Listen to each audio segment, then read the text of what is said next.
বলে আমির হামজা মাটির নিচের ওয়াজ করেন, তো মাটির নিচে আপনি কেমন চলে গেছেন? আপনি তো উপরে আছেন, উপরে থাকতে হলে স্বস্তি শান্তি নিরাপত্তা নিয়ে কিভাবে থাকা লাগবে, তো ওইটা এখন তৈরি করা লাগবে না? ঘোষক তো ওইটাই বলছিল যে ওইটা বলেন কি করে আমরা শান্তি স্বস্তি নিরাপত্তা নিয়ে থাকতে পারি। আজকে কষ্টে আমার গণসংযোগ ছিল, পথসভার শেষ কথা বলেছি, এবার যদি ইসলাম এদেশে আসে আল্লাহর কসম এই কুষ্টিয়ার ময়দান থেকে আগে দূর করা হবে চাঁদাবাজি। এই কুষ্টিয়ার বুকে চাঁদাও থাকবে না, বাজিও থাকবে না।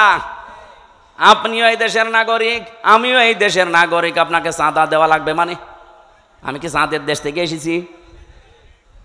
এটা সম্ভব, শুধুমাত্র ইসলামকে আপনি এনে দেন, 5 বছর লাগবে না। বাংলাদেশ থেকে 5 দিনে চাঁদাবাজি ঝাঁটিয়ে বিদায় করা হবে বঙ্গোপসাগর। কোনদিন তার মুখে আপনি চাঁদা এ শব্দও শুনবেন না, কারণ ঔষধ কি দেওয়া লাগে ওটা আমার জানা আছে।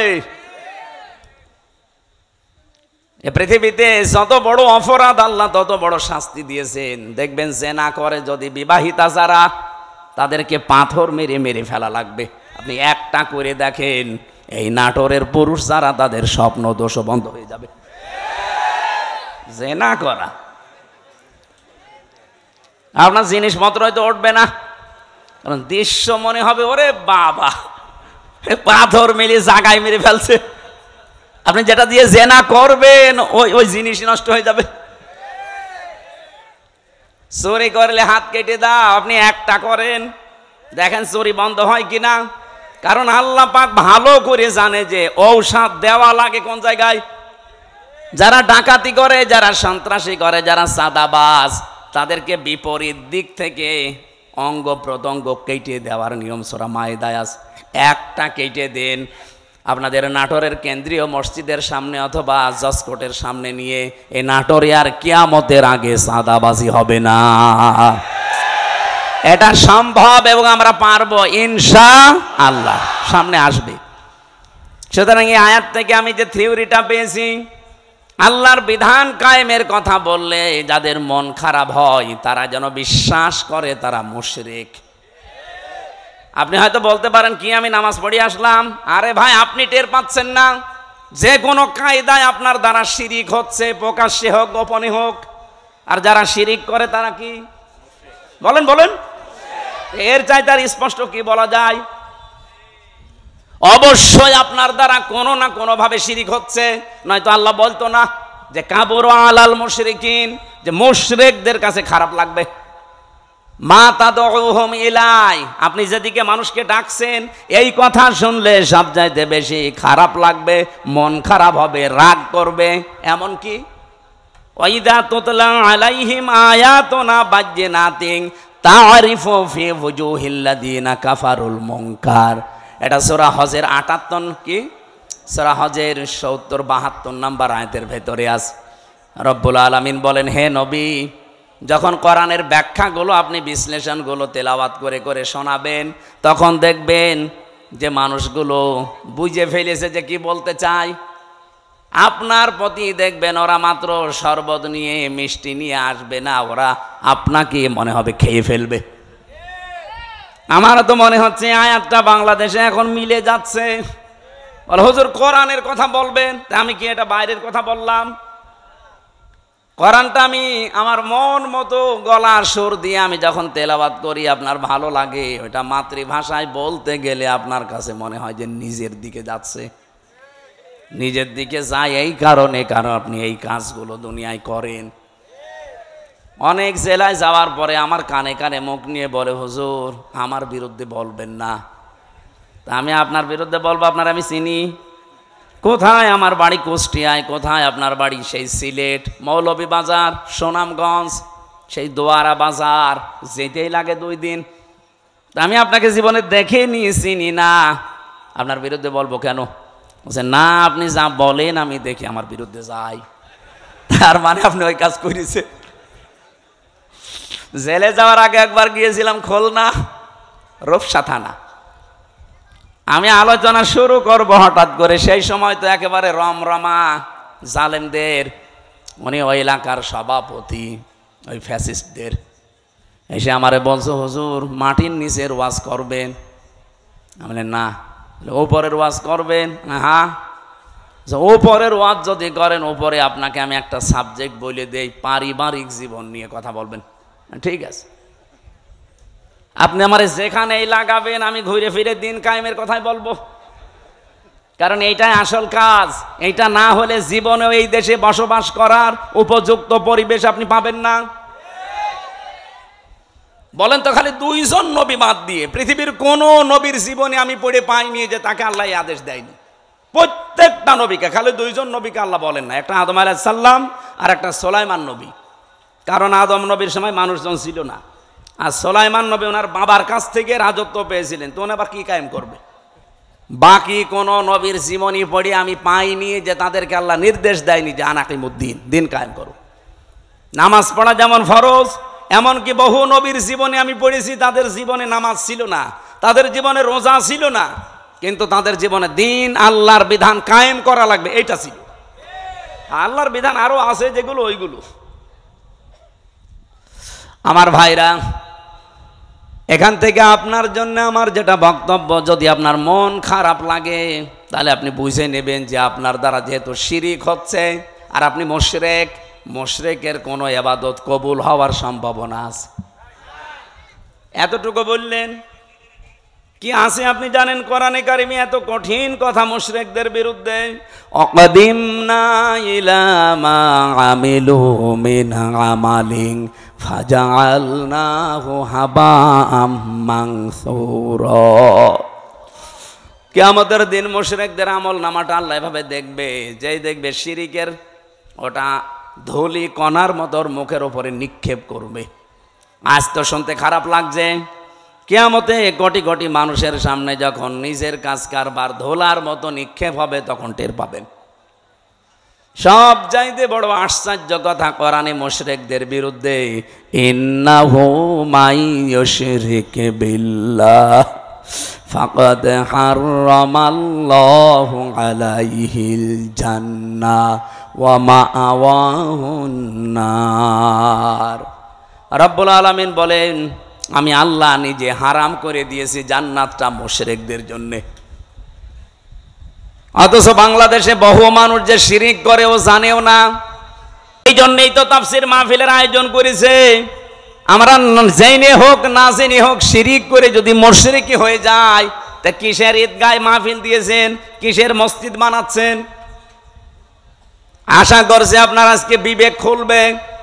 আরে ভাই, আপনি আমল না করেন, ইমানটা নিয়েও যদি যেতে পারেন তাও তো জাহান্নামে যাওয়া লাগবে না। আর ইমানও আপনি এনেছেন, শিরিকও করছেন, আপনি জান্নাত আপনার জন্য হারাম। এতটুকু আল্লাহ যদি শেষ করে দিতেন আমি আয়াত বলতাম না, ও মাওয়াহুন নার, আল্লাহ তার আশ্রয়স্থল বানাবে জাহান্নাম। আমার তো আয়াত পড়ার পরেই বাংলাদেশের দিকে তাকিয়ে ভয় হয়, এদেশের বহু মানুষ অলরেডি শিরিক করে জাহান্নামী হয়ে গেছে। নাটোরবাসী বড় ভালোবাসি আপনাদের পাশের জেলা, খুব ভালো করে খেয়াল করে দেখেন শিরিক জীবনে হচ্ছে কিনা। বলতে পারেন যে না, আমার জীবনে শিরিক নেই। কে বলেছে আপনাকে? শিরিকের এক কথায় জবাব হচ্ছে, আল্লাহ যেটা পারে ওইটা অন্য কেউ পারে, এই কথা বিশ্বাস করার নাম শিরিক। বলেন এবার আপনার জীবনে আছে কিনা? এখানে খুব বেশি নড়াচড়া হচ্ছে আপনার। নাটোর জেলার নলডাঙ্গা থানার অন্তর্গত মাদনগর ইসলামী যুব সমাজ কর্তৃক আয়োজিত দানবিহীন, তার মানে এখানে শুধুমাত্র যারা সদস্য আছে তারা এই অনুষ্ঠানটা সাজিয়েছেন। যে সদস্য যারা কোরআনে কারিম প্রচারের জন্যে তাদের সময় এবং অর্থ দিয়েছেন, কিয়ামতের দিন এই সময় এবং এই সম্পদের হিসাব আল্লাহ নেবেন না। এরকম ভালো কাজে আমাদেরকেও আল্লাহ শরীক হওয়ার তৌফিক দেন। ষষ্ঠ বাৎসরিক তাফসীরুল কোরআন মাহফিলের স্বনামধন্য সভাপতি, বিশিষ্ট ইসলামী চিন্তাবিদ, সহকারী অধ্যাপক আলহাজ মাওলানা এনামুল হক দামাত বারকাতুহুমুল আলিয়া, সহ সভাপতিবৃন্দ, অনেক মানুষের নাম দিয়েছেন, হায়াতে তাজ্জেবা সিহাতে কুল্লিয়া কামনা করছি, আল্লাহ যেন দান করেন।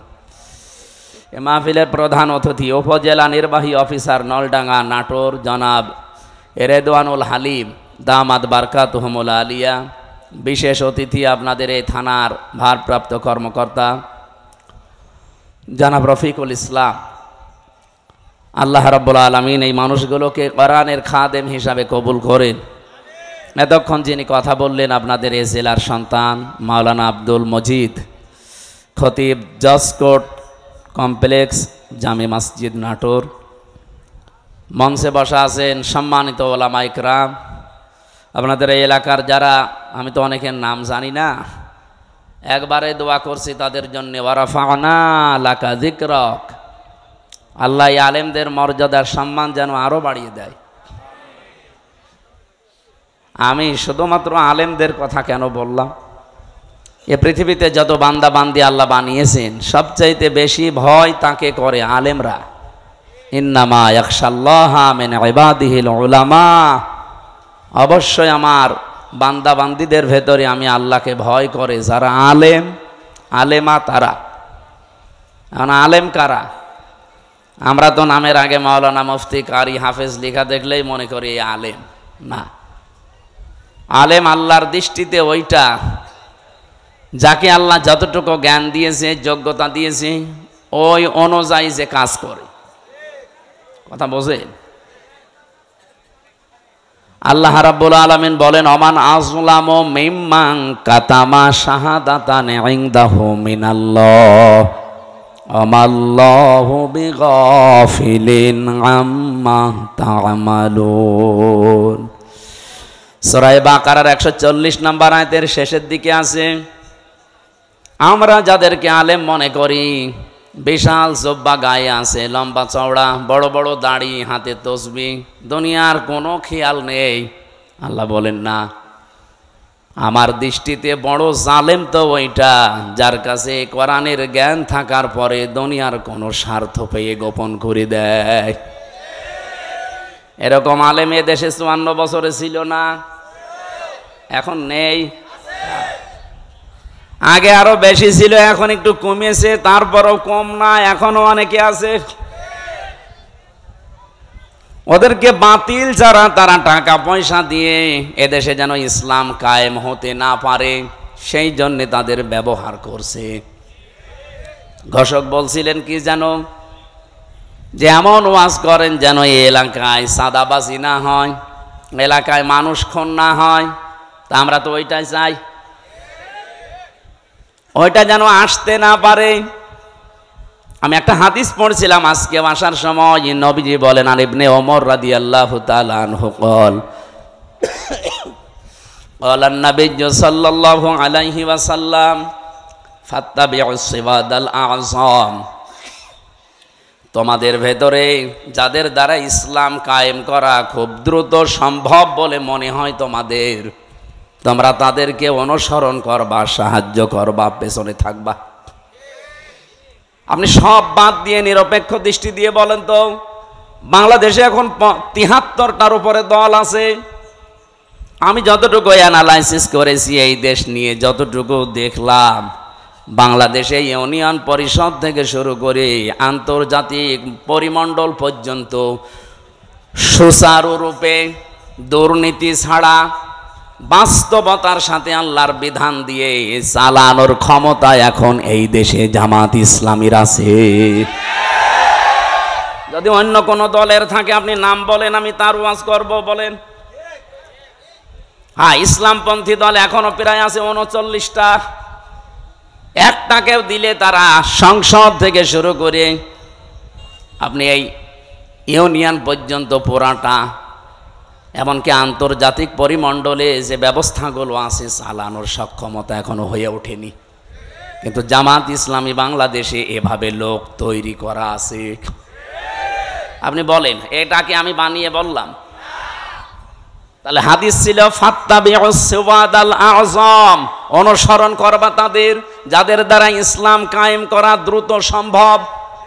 তা আমি তো হাদিসের বাংলা বললাম, খালি নামটা চলে এসেছে জামাত ইসলামী। অন্যটা যদি আমি পেতাম তাহলে তাদের নাম বলতাম। আমি তো মিলিয়ে দেখছি যে না, কেউ সম্ভব না। হয়তো ইউনিয়ন পারবে, উপজেলা পারবে, পৌরসভা পারবে, হয়তো সংসদ ভবনও পারবে। আন্তর্জাতিক পরিমণ্ডলে যে বিষয়গুলো আছে এগুলো ক্যাপচার করার জন্য যোগ্যতা লাগে। বিদেশে একজন মেহমান এসেছে, আপনার সাথে অর্থনীতি নিয়ে আলোচনা করবে। আপনাকে অর্থনীতি পুরাটা তাকে ইসলাম দিয়ে সুদ ভিত্তিক অর্থনীতি ওটা ভেঙ্গে চোরমার করে এটাকে বিজয় করা লাগবে। সে তো আপনাকে আসবে বড় বড় জায়গা থেকে এসে এমন এমন যুক্তি দেবে, আপনি তার ভাষাও বোঝেন না, তার যুক্তিও বোঝেন না। আপনি শুধু নিজের দেশ নিয়ে চলতে পারবেন। এতটুকু একটা দেশে প্রায় 18 কোটির উপরে আমরা মানুষ বাস করি। আমি বিশ্বের এমনও দেশে গেছি, এই দেশের তুলনায় ওই দেশটা কমপক্ষে 7 ডবল বড়, অথচ মানুষ মাত্র 1 কোটি। বলেন তো, এর চাইতে 7 ডবল বড় একটা বিশাল দেশ, মানুষ মাত্র 1 কোটি। তাও বাংলাদেশের মানুষ সেখানে আছে 40 লাখ। আর ওই দেশের মানুষ এবং বিভিন্ন জায়গা থেকে এসে হয়েছে 60 লাখ। অথচ দেশটা এই দেশের তুলনায় 7 ডবল বড়। আমি যখন জার্নি করতাম এই দেশটা, আমি পুরা এলাকা ঘুরে দেখলাম 1150 কিলোমিটার হয় টেকনাফ থেকে তেতুলিয়া। অথচ আমি ওই দেশে, এই প্রদেশ থেকে ওই প্রদেশে প্রায় 2200-3000 কিলোমিটার প্রতিদিন রান করেছি। এত বড় বিশাল দেশ, মানুষের সংখ্যা মাত্র 1 কোটি। তারা যদি মনে করে না বিশ্বের কোনো জায়গায় আমাদের ধর্ণা দেওয়ার দরকার নেই, আমরা নিজেরাই উৎপাদন করি, নিজেরা স্বয়ং সম্পন্ন আমরা থাকব, পারবে তারা। তা আপনি পারবেন না। আপনাকে বিভিন্ন দেশ থেকে খাবার নিয়ে আসা লাগবে, রসদ জোগানো লাগবে। আন্তর্জাতিক পরিমণ্ডলে যে ব্যবসা বাণিজ্যগুলো আছে, রেমিটেন্স যোদ্ধা যারা আছে, ওরা যদি সব বন্ধ করে বলে যা তোর দেশে ফেরত যা, আপনি ভিক্ষা করে খাবেন। রোহিঙ্গারা তো আছে, যাই হোক আপনি রোহিঙ্গার বাবা হয়ে যাবেন। এই জন্য বাস্তবতার দিকে তাকিয়ে বলছি ভাই, আমরা যা দেখতে পাচ্ছি এই হাদিসের আলোকে, ইউনিয়ন পরিষদের মেম্বার থেকে শুরু করে আন্তর্জাতিক পরিমণ্ডল পর্যন্ত সব জায়গায় সততা এবং যোগ্যতা এবং দুর্নীতি মুক্তভাবে এরা যে চালাতে পারে তার প্রমাণে 1 বছর 1 মাস। 1 বছর 1 মাসে এদের ভেতরে একটা চাঁদাবাজি মানুষ পাওয়া যায়নি। ডাইলখোর নেই, মদখোর নেই, এমনকি বিড়িখোরও নেই। আপনি বলেন, যদি ধরিয়ে দেন তো বলেন যে অমুক বিড়ি খায়। হ্যাঁ, যদি কয়েকটা খায়ও মনে করবো কেবল নতুন এসেছে।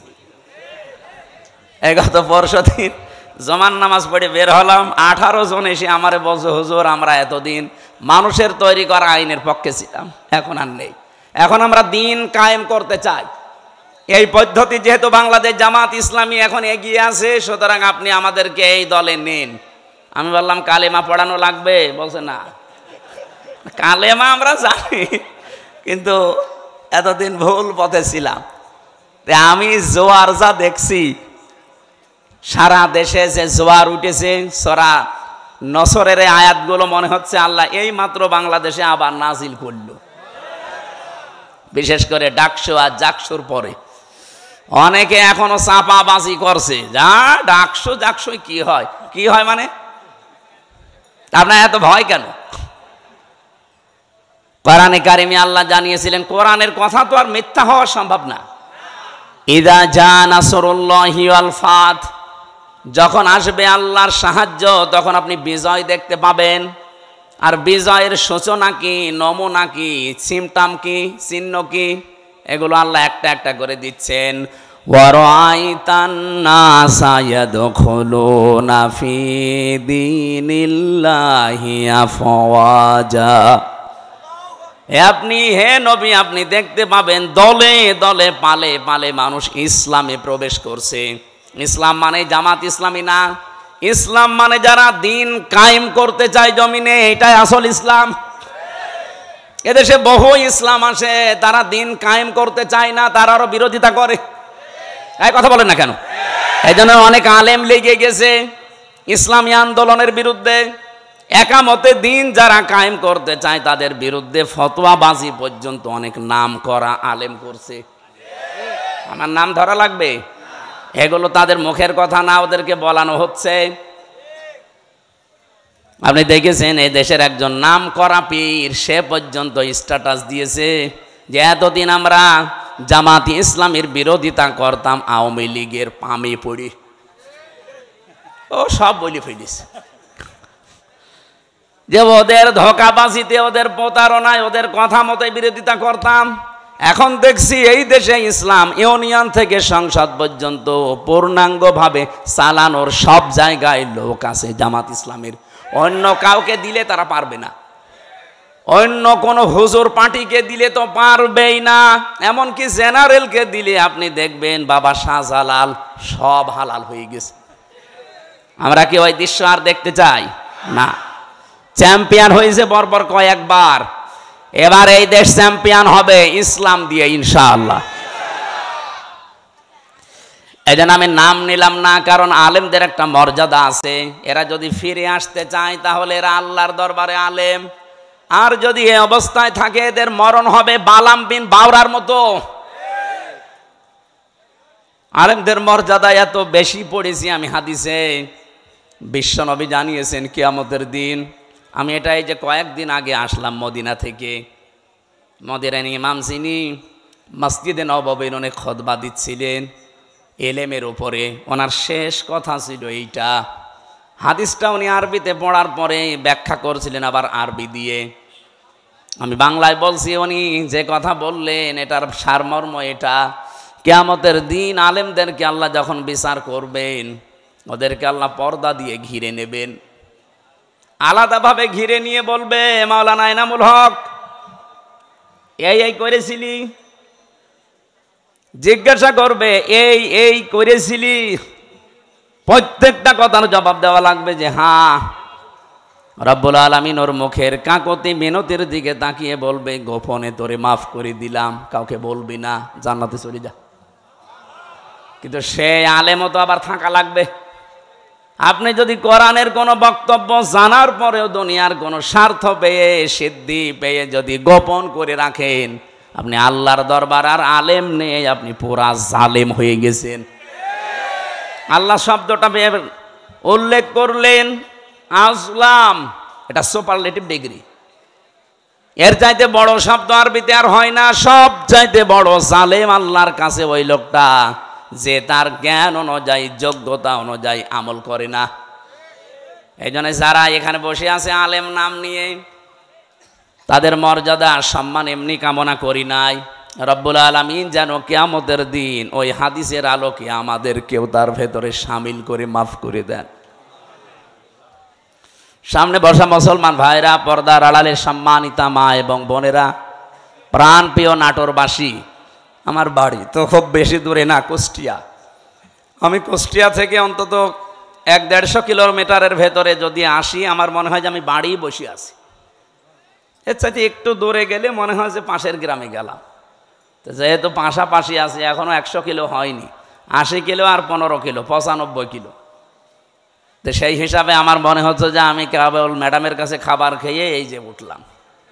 সুতরাং আমরা ঘন্টাখানিক সময় চাচ্ছি, একটু গরম লাগছে বেশি।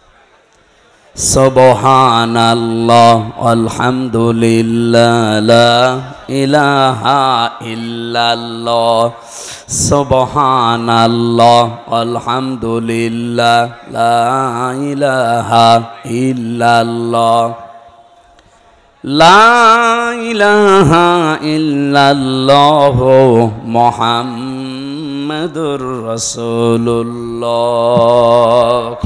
ঠিক আছে, আওয়াজ বন্ধ করেন। হ্যাঁ বসেন, এবার বসেন। আমার ভাইরা, কোরআনে কারিম থেকে আমি যতটুকু বাস্তবতা বুঝেছি, আমার বয়স কম হতে পারে আপনার তুলনায়, কিন্তু বিশ্ব দেখা আপনার তুলনায় অনেক এগিয়েছে আল্লাহ আমাকে। আমি দেখেছি এই পৃথিবীর ময়দানে কাউকে যদি আল্লাহ দিন কায়েমের জন্য কবুল করেন, তাকে আল্লাহ কয়েকটা জিনিস আগে দিয়ে দেন। সূরা শূরার 13 নম্বর আয়াতে এটা আপনি পাবেন, শেষের দিকে আছে আল্লাহু ইয়াজতাবি ইলাইহি মাইয়াশা ওয়া ইয়াহদি ইলাইহি মাইয়ুনিব। রব্বুল আলামিন বলেন, আমি আল্লাহ যাকে এজেতেবা করি, পছন্দ করি, মনোনীত করি, নির্বাচিত করি, যাকে আমার ভালো লাগে, এই মানুষটাকে আমি দুনিয়াতে দিন কায়েমের জন্যে নিয়োজিত করে দেই।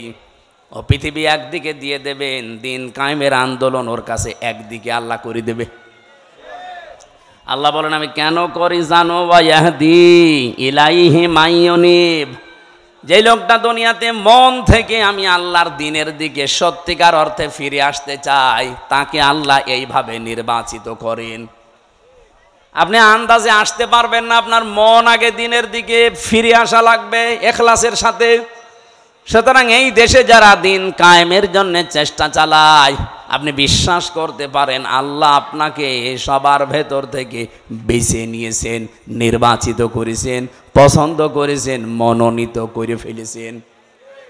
এর আগের শব্দে আপনি তাকান, যারা মুখস্থ আছে আপনি দেখেন যে বাড়িতে সূরা শুরার 13 নম্বর আয়াতের শেষের আগে আছে, কাবুরা আলাল মুশরিকিনা মা তাদউহুম ইলাই। হে নবী, আপনি যেদিকে মানুষকে ডাকেন যে আসো আমরা সবাই আল্লাহর বিধান কায়েম করি, কারণ আপনাকে শুধু আমি না, পৃথিবীর যত নবী পাঠিয়েছি মাত্র 2 জন নবীকে বাদ দিয়ে প্রতিটা নবীর উপরে আমার আদেশ ছিল আন আকিমুদ্দিন ওয়ালা তাতাফাররাকু ফি, যে দিন কায়েম করো, আল্লাহর বিধান জমিনে কায়েম করো, এ বিষয়ে কোনো মত পার্থক্য করবা না। আজ যে আলেমরা এই দেশে টাকা খেয়ে দিন কায়েমের বিরুদ্ধে ফতোয়া দেন, আপনি মাজারের বিরুদ্ধে ফতোয়া দেন না, যেখানে প্রকাশ্য শিরিক হয়, বেদাত হয়। ইসলাম যারা কায়েম করতে চান তাদের বিরুদ্ধে আপনি লাগেন। হ্যাঁ, তাদের পদ্ধতি ভুল হতে পারে, কিন্তু তারা তো দিন কায়েমের বাইরে মানুষের তৈরি করা আইন কায়েম করতে চায় না। আপনি যদি সাহায্য করতে না পারেন, মুখ বন্ধ করার দরকার ছিল আপনার। আর আপনি আরো মানুষের ভেতর বিভ্রান্ত ছড়ানোর জন্য আলেম নাম নিয়ে জালেমের মতো কাজ করছেন। রব্বুল আলামিন জানিয়েছেন, হে নবী, আপনাকে শুধু না, এর আগে বড় বড় নবীদের নাম আল্লাহ নিয়েছেন।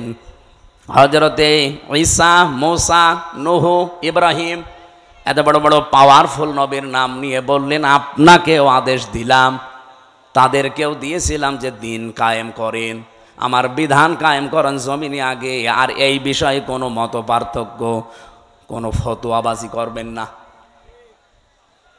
হে নবী, আপনি যেদিকে মানুষকে ডাকতে চান, এই কথা শুনলে সব চাইতে মন খারাপ হবে, খারাপ লাগবে, রাগ করবে ওই মানুষগুলো যারা মুশরিক।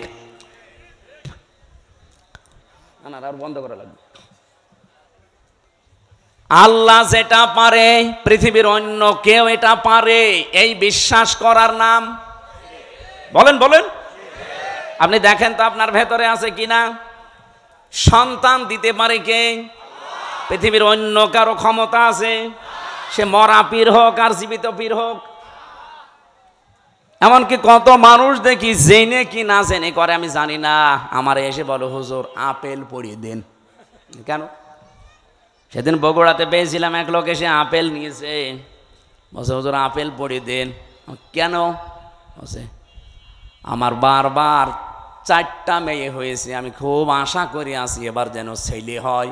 আপনি এমন আপেল পড়বেন যেন এবার ছেলে হয়। আপেল পড়িছিলাম, সূরা ফাতিহা দিয়ে ফু দিয়ে ফেলে দিলাম। আপেল কই? ফেলে দিস। ফেলে দিলেন মানে? আরে ভাই, আপেল পড়ে যদি ছেলে হয় তা আমার 3টা মেয়ে হইতো না? আমার তো আগে ছেলে হইতো। ম্যাডামরা শুধু আপেল খাওয়াতাম। কি বিশ্বাস মানুষ! আমির হামজা না, আমির হামজার বাবা আপেল পড়লে ছেলে হবে? বলে এটা দেওয়ার দায়িত্ব কার? এর একচ্ছত্র মালিকানা অন্য কাউকে আল্লাহ দেয়নি। একটা একটা করে আমি কয়েকটা বলবো শুধু শিক্ষার জন্যে। 2 নম্বরে, আল্লাহ যেটা পারে ওটা অন্য কেউ যেহেতু পারে না। আর কেউ যদি মনে করে যে অন্য কেউ পারে, তাহলে সে শিরিক করলো। আর শিরিক করলে সে কি? বলেন বলেন। মুশরিকের জন্য জান্নাত হারাম, জাহান্নাম ওয়াজিব। মুশরিকের কাছে খারাপ লাগবে আল্লাহর বিধানের কথা কায়েম এ কথা বললেই। এ কথাগুলো কার? একটাও কি আমি বানিয়েছি? না, সব দলিল দিয়েছি। কিন্তু আমি সূরা শূরার 13 নম্বর আয়াতের শেষের দিকে, সূরা মায়েদায় আছে, প্রত্যেকটা আয়াতে আল্লাহ সাজিয়ে দিয়েছেন একটা একটা করে। সূরা ফুরকানের 23 নম্বর আয়াতে আছে। এই জন্য বাড়ি যে আয়াতগুলো মিলিয়ে দেখবেন আপনার ভেতরে যেন শিরিক চলে না আসে। আমার এবার প্রশ্ন 2 নাম্বার, এই জমিন বানিয়েছে কে? এখানে অন্য কারো হালকা কোনো সাহায্য আছে? না। আপনি হিন্দুকেও জিজ্ঞাসা করেন, উনিও বলবে জমিন আল্লাহ বানিয়েছে। আল্লাহ যদি নাও বলে ভগবান বানিয়েছে, তো ওরা যাতে ভগবান বলে আমরা আল্লাহ বলি, জিনিস একই। ওরা হয়তো ওই বাপ দাদার নিয়ম নীতি মেনে আসতেছে, এই জন্যে সরাসরি বলতে পারে না। এই দিন জমান নামাজ পড়িয়েছি কুষ্টিয়ায়, ওখানে 100 ঘর হিন্দু, কয়েক ঘর মুসলমান একটা মসজিদ বানিয়েছে। ওরা মন্দির দেখাতে নিয়ে গেল। বড় বড় যারা মানে হর্তা কর্তা সব এসে বলছে আপনার ওয়াজ আমরা শুনি। ওয়ালা ইন সাআলতাহুম মান খালাকাস সামাওয়াতি ওয়াল আরদা লা ইয়াকুলুনাল্লাহ। হে নবী, আপনি যদি আবু জেহেলকেও জিজ্ঞাসা করেন আসমান জমিন কে বানিয়েছে, ও বলবে আল্লাহ বানিয়েছে। তো ওদের ভেতরেও দেখলাম হ্যাঁ এরকম একটা পরিবেশ আছে, কিন্তু মুখ ফুটে বলতে পারছে না। সবার ভেতরে আমার আল্লাহ আছে, কিন্তু এই মানুষটা হয়তো তার পরিবার অথবা তার সমাজের কারণে মুখ ফুটে বলতে পারে না। যাদের বিবেকটা কাজে লেগে যায় ওদেরকে আর থামাতে পারে না। সেদিন যশোরের এক কলেজের অধ্যাপক হিন্দু, ওনারে বলেছিলাম যে স্যার আপনি তো বিসিএস ক্যাডার, আপনার জ্ঞান আছে আমি জানি, আপনি আমার ধর্মীয় গ্রন্থ কোরআন আরবিতে পড়ার দরকার নেই, আপনি পড়তে পারবেন না। আপনাকে আমি ইংরেজি ভার্সন দিচ্ছি অথবা বাংলা, একবার বুঝে বুঝে পড়াটা পড়বেন। 3 মাস সময় দিয়েছিলাম যে 3 মাস পরে আপনার সাথে আমি দেখা করব। 3 মাস পরে দেখি আল্লাহর বান্দা নিজের থেকেই মুসলমান হয়ে গেছে। এজন্য বিবেক যদি হালকা কাজে লাগে ওরে আর আপনি ধরে রাখতে পারবেন না। কারণ পৃথিবীর মানুষ সবাই জানে যে পৃথিবীর সব ধর্মগুলো ভুয়া ধর্ম, বানানো ধর্ম, শুধু ইসলাম আল্লাহ পাঠিয়েছেন। এই জন্য অন্যান্য ধর্মে যারা আছে বাইরের দেশগুলোতে গেলে আমি দেখেছি খ্রিস্টানদের সাথে আমি কথা বলেছি, ইহুদিদের সাথে বসে কথা বলেছি, ওদের চেহারা দেখলে আপনি জীবনও টের পাবেন না যে ইহুদি। আমার তো আর জব্বা কত বড়, আমার চাইতে বড় জব্বা গায়ে দেয়। আমার তো আর দাড়ি কয়টা, আবার দাঁড়িয়ে পর্যন্ত, মাথায় পাগড়ি বাঁধা, ওর স্ত্রীর সাথে আছে 5-6টা ছেলে মেয়ে, হাত মোজা পা মোজা পরা, দেখলে মনে হবে যে জিবরাইলের ছোট ভাই। নাম জিজ্ঞাসা করি যখন তখন টের পাই যেত ইহুদি। যেই বলি যে আপনার নবীর নাম কি, বলে জোসেফ। জোসেফ মানে মোসা। ইহুদি মোসা আলাইহিস সালামের অনুসারী দাবি করে। এই তখন বুঝি আরে তো মুসলমান না, জোসেফ বলছে মানে মোসা নবীকে মেনে চলে ওরা, যদিও মোসা কেউ মানে না। খ্রিস্টানদের সাথে দেখা হয়েছিল আমেরিকায়, জিজ্ঞাসা করলাম ভাই ইংরেজিতে হ্যালো ব্রাদার, ওনারে আমি যত ভালো প্রশ্ন করলাম একটা একটা করে। প্রথম প্রশ্ন ছিল যে আপনার হোয়াট ইজ ইয়োর নেম।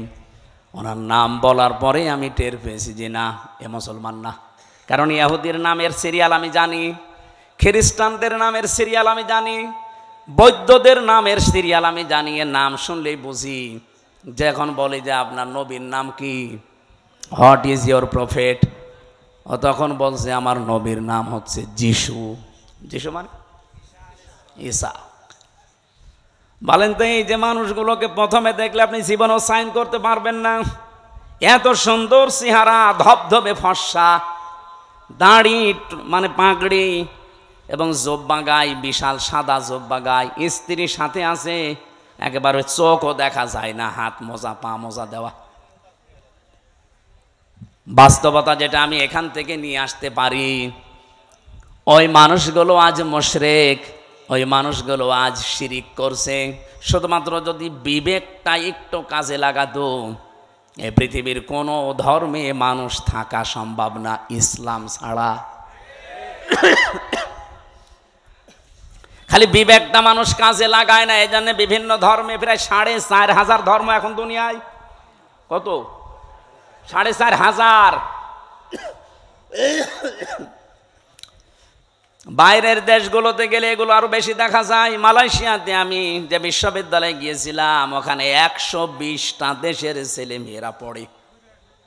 আপনি চিন্তা করতে পারেন, 120টা দেশের মানুষ ওখানে পড়ে, তাহলে এক একজনের ভাষা এক একটা, 120টা ভাষায় তারা কথা বলে আলাদা আলাদা, কিন্তু নিজেরা যখন কথা বলে আমাদের সাথে তখন ইংরেজিতে বলে। আমি মালয়েশিয়া ইন্টারন্যাশনাল ইসলামিক ইউনিভার্সিটি, এটা আমাদের কুষ্টিয়া ভার্সিটির চাইতেও প্রায় অন্তত 15-20 ডবল বড় হবে, এত বড় বিশাল এরিয়া। বাসে করে গাড়িতে করে যাওয়া লাগে এক ক্লাস থেকে আরেক ক্লাসে। আমি যাদের সাথে ঘুরছিলাম থাইল্যান্ডে বাড়ি কয়েকজনের, রাস্তায় ঘুরছি রাত তখন প্রায় বাজে রাত 2টা। হঠাৎ দেখে একটা মোবাইল পড়ে আছে, আমারে উনি ওনার ভাষা দিয়ে বলছে, আপনার বাড়ি তো বাংলাদেশে, এই মোবাইলটার পাশ দিয়ে যদি শুধু বাংলাদেশ আর ভারতের ছেলে মেয়েরা না যায়, তো কিয়ামত পর্যন্ত পড়িয়ে থাকবে, কেউ নেবে না।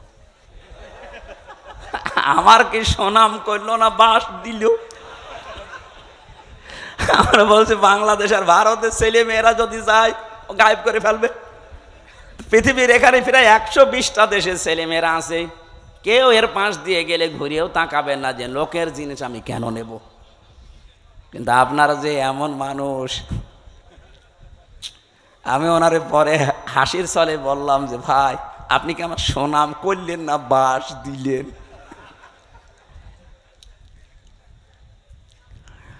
আমি যে কথা তুলেছিলাম, আজ বিবেকটা কাজে লাগিয়ে একটা বিসিএস ক্যাডার মাত্র 3 মাসের ভেতরে, উনি আরবিও পড়ে নাই, শুধু বাংলা আর ইংরেজি ভার্সন পড়ে অলরেডি মুসলমান হয়ে গেছে। আর আপনার কি হয়েছে? এবার আসেন, যারা বিশ্বাস করে যে জমিন আসমান আল্লাহ বানিয়েছে, আবু জেহেল যদি বিশ্বাস করে থাকে, না কিছু লাগবে না, একটু ভালো করে শোনেন তো। আপনি কোন দিকে তাকান? আপনি ওয়াজ দিয়েছেন, আপনি যদি না শোনেন, না আরো অ্যাক্টিভ হওয়া লাগবে। এভাবে ক্লাস করে মানুষ? আপনি কি পাস? না, আপনি তো মানে ক্লাস করতে হলে অ্যাক্টিভ হওয়া লাগে। এইভাবে ক্লাস করা যায়? এই যে স্যার বসে আছে, জিজ্ঞেস করেন তো, এইভাবে ক্লাস নয় মানুষ।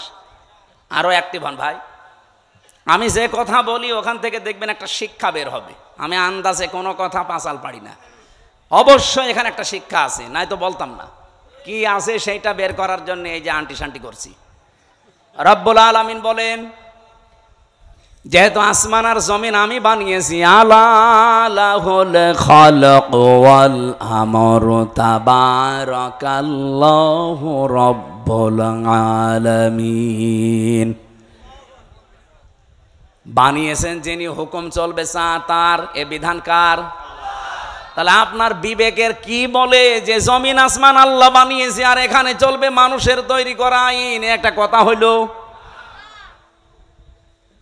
তাহলে আল্লাহ যেটা পারে ওইটা অন্য কেউ, তাহলে জমিন আল্লাহর বিধান চলবে, আল্লাহর এখানে অন্য কারো বিধান চলতে পারে না। যদি অন্য কারো আইন, অন্য কারো বিধান আপনি চালাতে চান, আপনি অবশ্যই শিরিক করছেন। আর শিরিক করলে লোকটা কি? এইরকম মুশরিকের কাছে আল্লাহর বিধানের কথা বললে মন পাওয়া যাবে? তার কি হবে? রাগ হবে, গা জ্বলবে, মারতে আসবে। তাহলে বাংলাদেশে এবার বলেন তো, 92% মুসলমান আমরা না 92% মুশরিক? আমাদের রাগ হয় কেন? দোষ তো আপনার না, আপনি শিরিক করে ফেলছেন। জমিন আল্লাহর, আপনি নিজে বলছেন এখানে আইন চলবে আল্লাহর, অথচ আপনি এমন এক দল করেন যে দল আল্লাহর আইন বিশ্বাস করে না। তাহলে আপনার শিরিক হচ্ছে না? আর এই কথাটা আমি একটু বাংলা ইংরেজি আরবি মিলে বলতে গেলে আপনার রাগ হয় না? এরপরও আমি জানি কিছু মানুষের মন ফিরবে না, কারণ ওদের আবু জেহেলের মতো খতম করে দেওয়া।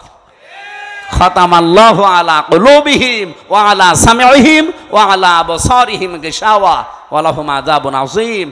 হে নবী, আমি ওদের অন্তরের উপরে মোহর লাগিয়ে দিয়েছি। আপনি যতই সুন্দর করে বলেন, নবীজি আবু জেহেলের কাছে 350 বারের উপরে দাওয়াত নিয়ে গেছে, এরপরও লোকটার মন তৈরি হয়নি। আমার মনে হয় 350 বার না, আমি তো আপনার কাছে এই 11.5 বছর তো আমি ময়দানে, 3 বছর না জেলে ছিলাম, বাকি সময় তো বহুবার আপনি আমার আলোচনা, আলেমদের আলোচনা শুনেছেন, এরপরও আপনার পরিবর্তন হয় না। আলেমরা কি কোনো দিন বলেছে এই জমিনে আমরা আমার বাবার আইন তৈরি করতে চাই? সবারই এক কথা সামারাইজ করে দেখবেন, সবাই বলতে চাই এই জমিনে আমরা আল্লাহর আইন চাই। এইটা শুনলে যদি কারো রাগ হয়, সে যেন বিশ্বাস করে তার দ্বারা কোনো না কোনো ভাবে শিরিক হচ্ছে, আর শিরিক হলে সে লোকটা মুশরিক, এই জন্য তার গা জ্বলে। এবার কার খারাপ লাগবে এবার আপনি নিজে মিলিয়ে নেন, আপনি কি আসলে মুসলমান না মুশরিক। দরুদ আর সালাম পাঠ করার মাধ্যমে আমরা তেলাওয়াতকৃত আয়াত, যেটা আমি ছোট্ট ছোট্ট 2টা আয়াত পড়েছি, 6666টি আয়াত, এটা প্রসিদ্ধ, আর বিশুদ্ধ হচ্ছে 6236টা আয়াত। এর ভেতরে মাত্র 2টা আয়াত পড়েছি, আমি আগে পরও পড়তে পারতাম। এই 2টা আয়াত থেকে কিছু কথা তাফসির আকারে শোনাতে চান। আপনারা তাফসির মাহফিল লিখেছেন, অথচ এখন চলছে নবীজির জন্মের মাস, সিরাত লিখে দিলে আমরা ওইভাবে সাজাতাম। যেহেতু তাফসির লিখেছেন, আমরা তাফসির আকারে কথা বলবো, শুনবেন তো নাকি? লাগবে না। আমি আগে একটু তেলাওয়াত করে তাফসিরের যে মূল নীতি আছে 15টা একটা একটা করে বলবো, এরপরে আমরা ভেতরে যাব। আউযু বিল্লাহি মিনাশ শাইতানির রাজিম। তিলকা আয়াতুল কিতাবিল মুবিন। হ্যাঁ, এখান থেকে এবার একটা শিক্ষা বের হবে। রব্বুল আলামিন বলেন তিলকা, এই আয়াতুন, এটা বহুবচন, এই আয়াতগুলো যেগুলো এখন আপনাদের সামনে আমি বলবো, এই আয়াতগুলো হচ্ছে আল কিতাব। কিতাবের আগে আলিফ লাম আছে, এরপরে আছে মুবিন। আল্লাহ পাক বলেন এটা স্পষ্ট কিতাবের আয়াত। আমার প্রশ্ন হচ্ছে, কোরআন কি স্পষ্ট না অস্পষ্ট? না না, আপনার বলা ঠিক হয়নি। আপনি তো স্পষ্ট না কোরআন আপনার কাছে, এনামুল ভাই বললে বলতাম। আপনার এখন যদি আমি পেটে বম মারি, তিলকা মানে কি বলতে পারবেন? আপনার কাছে স্পষ্ট হয় কি করে? তার মানে আমি ওই মানের লোক চাচ্ছিলাম। এখান থেকে ডানে বামে এই আলেমগুলো যদি বলতো স্পষ্ট, আমি কম প্রশ্ন করতাম না। যারা সবাই একবারে বললেন আমার কাছেও কোরআন স্পষ্ট না, আপনি মিথ্যা বলেছেন। কিতাব যদি আপনি স্পষ্ট করতে চান, কিতাবের কাছে আসা লাগবে। কথা বলেন না কেন? আপনি এই যে বয়সে আছেন, এই বয়সে এখন মাদ্রাসায় ভর্তি হয়ে সময় দিতে পারবেন কি? কথা বললেন না? আপনার বয়স এখন 55 বছর, আপনি এখন মাদ্রাসায় ভর্তি হয়ে সময় দিতে পারবেন? ওই 8 বছর 9 বছরে ভর্তি হয়ে যেভাবে পড়ছে পারবেন না। কিন্তু আল্লাহর একটা বিশেষ অনুগ্রহ এই বাংলাদেশের উপরে, এই দেশে এখন এমন একটা মাদ্রাসা, এমন একটা বিশ্ববিদ্যালয় আছে যেখানে ভর্তি হয়ে গেলে আপনাকে কোরআন শিখাবেই। সেটা বাংলাদেশে জামাত ইসলামী। আপনি হয়ে দেখেন, 15টা পয়েন্ট পূরণ করা লাগে প্রতিদিন। এই লোকটা খুব শিক্ষিত না, আমি ওনাকে চিনি, ম্যাট্রিক পাসও করে নাই, কিন্তু এই জায়গায় আসার কারণে ওনাকে বিশ্ববিদ্যালয়ে ভর্তি হওয়ার সিস্টেম করে দেওয়া হয়েছে। প্রতিদিন কোরআন শরীফ শুদ্ধ করে পড়া লাগবে। আবার কয় আয়াত পড়বেন, বুঝে পড়েন না, আন্দাজে পড়েন, আবার লেখা লাগবে। 1 মাস পরে আবার দায়িত্বে যারা আছে তাদের দেখানো লাগবে। এর চাইতে বিশ্ববিদ্যালয় কোথায় পাবেন আপনি? আর আপনার যে বুড়ো বয়সে কোন ভার্সিটি আপনাকে নেবে? যেন আসেন এই বিশ্ববিদ্যালয়ে, আপনাকে আলেম বানানো হবে। খুব বেশি দিন লাগবে না, মাত্র 6 মাস আপনি সময় দেন, আমি গ্যারান্টি দিচ্ছি আপনি এই দেশের বহু আলেমের চাইতে জ্ঞানী হয়ে যাবেন। আমার কথার অর্থ আপনি বুঝেছেন? আপনি স্পষ্ট হন কোরআনের কাছে এসে। বহু আলেম কোরআনের এই শব্দগুলো জানে না, কেন আলিফ লাম দেওয়া হয়েছে এটাও বলতে পারে না। আমার মনে হয় এখানে যদি 100 জন আলেম থাকে, 50 জন বলতে পারবেন যে আলিফ লামের নাম কি। আলিফ লাম 4 প্রকার। এখানে যেটা আছে এটা নির্দিষ্ট করার জন্য আল্লাহ দিয়েছেন। কেন দিলেন? এই পৃথিবীতে কিতাব বলতে একটাই, কোরআন শরীফ। কোরআন বাদ দিয়ে পৃথিবীর যত বই আছে সব কোরআনের ব্যাখ্যা।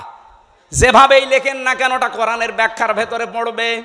আপনি যদি চাঁদ নিয়ে লেখেন, চাঁদের কথা কোরআনে নেই, বলেন বলেন।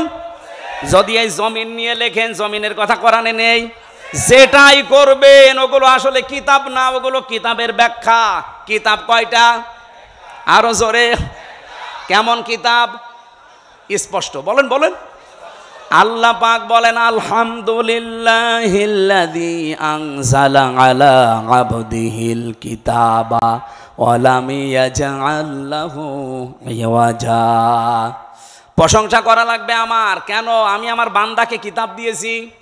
কিতাব কেউ দিতে পারে না, আল্লাহ নিজে পাঠিয়েছেন এটা তার বান্দার কাছে।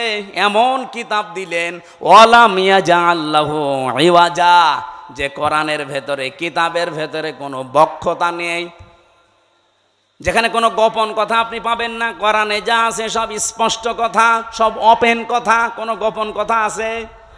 আরো জোরে বলেন। এই জন্য কোরআনের নিয়মই এইটা। এর কাছে যদি কেউ বুঝে শুনে আসে, সে আর জীবনেও গোপন থাকে না, সে ওপেন হতে চায়। আর আমরা এমন কিতাবের আলেম, এত স্পষ্ট চলছে দুনিয়া এখন, এত সহজ হয়ে গেছে, এরপরেও বলে হুজুর আমি গোপনে আছি।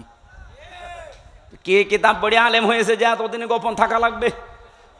হযরত ওমর যেদিন শুধু কোরআন পড়েছিলেন সূরা তাহা, সঙ্গে সঙ্গে তিনি ওপেন হয়ে গেছেন। আর ওর সারা জীবন তো গোপনে আছি, এখন একটা সুযোগ এসেছে তাও বলছে গোপনে আছি। ও মনে হয় কিয়ামতেও গোপনে থাকবে। আরে ভাই, আপনার কাছে কি মনে হয় এই যে সুযোগটা আল্লাহ তৈরি করে দিয়েছে, দলে দলে মানুষ পালে পালে। আমি তো সারা বাংলাদেশের 630টা থানা ঘুরছি, সারা দেশ আমার এই হাতের ভেতরে। আমি তো দেখতে পাচ্ছি অবস্থা কি। জোয়ার যা উঠেছে, আমার বিশ্বাস ইসলাম এবার সংসদে যাবে। আপনি যতই ষড়যন্ত্র করেন জীবনও ঠেকাতে পারবেন না। বিভিন্ন ষড়যন্ত্রের কথা আসবে, কিন্তু এগুলো মোকাবেলা করার জন্য আমরা দায়িত্ব দিয়েছি একজনকে। কে? আল্লাহুম্মা ইন্না নাজআলুকা ফি নুহুরিহিম ওয়া নাউযু বিকা মিন শুরুরিহিম। আমার জেলখানার 3 বছরের তাহাজ্জুদের নামাজের দোয়া ছিল এটা। আল্লাহ, ইসলামের বিরুদ্ধে, আমার বিরুদ্ধে এই দেশে যারা ষড়যন্ত্রে মেতে আছে, আমি তো পারলাম না, তোমাকে দায়িত্ব দিলাম এদের ষড়যন্ত্রের বিরুদ্ধে, তুমিই যথেষ্ট। আল্লাহ পারবে না ইনশাল্লাহ? উনি যে পারবে তার প্রমাণ জাহাঙ্গীরনগর, যেখানে টয়লেটের ভেতরে নামাজ পড়া লাগতো ইশারায়, সেখানে আজ আল্লাহু আকবার ধ্বনি উঠতেছে। সুবহানাল্লাহ বলতে পারেন না? সংসদেও ইনশাল্লাহ আল্লাহু আকবারের ধ্বনি এবার যাবে। এখনো যারা আলেম, যারা ইমাম, যারা খতিব, এরা যদি বলে যদি আমি ইসলামের পক্ষে কাজ করি আর ইসলাম যদি এবার না যায়, তাহলে আমার ইমামতি থাকবে তো? আরে ভাই, আপনি ইমামতি নিয়ে আসেন, ইমামতি থাকবে না মানে? শুধু ইমামতি থাকবে না, ওই কমিটির উপরে আর নির্ভরও করা লাগবে না। ইসলাম গেলে আপনার বেতন দেওয়া হবে রাষ্ট্র থেকে। পশ্চিমবঙ্গে আমি বেশি থাকতাম আগে, কারণ এই সমস্ত জায়গায় তো আল্লাহর ওলিরা আসতে দিত না। তখন ওই জায়গায় থাকতাম পশ্চিমবঙ্গে। পুরা এলাকা আমি এই বাংলাদেশের মতো চষেছি, ওই পশ্চিমবঙ্গ পুরাটা মমতা ব্যানার্জির। ওই দেশের ইমামদের সাথে, খতিবদের সাথে মিলে দেখলাম আর একটা হিন্দু দেশ, অথচ ওখানে ইমাম, মুয়াজ্জিন, খাদেম আর খতিব 4 জনের বেতন দেওয়া হয় রাষ্ট্র থেকে।